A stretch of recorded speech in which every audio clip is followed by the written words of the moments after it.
सयुज्जनेन च विशाशधर्मणा सपुत्रैर्वाचं भरते धनानृभिः देवानां पितरमाविवासति श्रद्धामना हविषा ब्रह्मणस्पतिम् हरिसोना भक्त महाजनங்களுக்கு நமஸ்காரம். வருகின்ற மே 17ஆம் தேதி சனிக்கிழமை நமது ஆலயத்தில் லக்ஷதூர்வ புஷ்பார்ச்சனை நடைபெறுகிறது.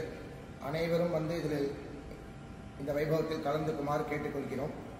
இதோட தாற்பயம் என்னவென்றால், அபிஷேக பிரியா சிவஹா, அலங்கார பிரியா மகாவிஷ்ணு, நமஸ்கார பிரியா பானு, அந்த மாதிரி ஒவ்வொருத்தருக்கு ஒவ்வொரு லட்சணம் சொல்லியிருக்கா. ஒவ்வொரு சுவாமிக்கு மகாகணபதிக்கு தோப்பு கர்ணம் போட்டுட்டு 2 அருகம்பில் வச்சாலே போகிறோம், எல்லாத்தையும் கொடுத்துருவார். நம்மளுக்கு எல்லா சங்கடங்களையும் நிவர்த்தி பண்ணிடுவார்.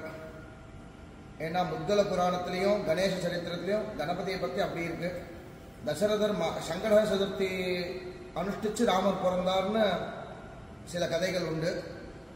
அதேமாரி கிருஷ்ணரே வந்து கிருஷ்ண பூஜிதாய நமஹான்னு கணேச அஷ்டோத்தரத்தில் ஒரு நாமாவளி வருது. கிருஷ்ணரே பூஜனை பண்ணியிருக்கார் மகாகணபதியை. எதுக்காகனா அது அந்த மகாபாரதத்தில் வந்து சவந்தகமணி இது பண்ணும்போது கிருஷ்ணர் மேலே பழி வந்துடுறது.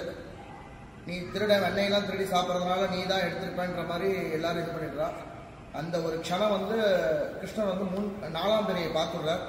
அந்த 4ஆம் பிறையை பார்த்ததுனால அந்த அந்த பழிக்கு அவர் உள்ளாகிறார்.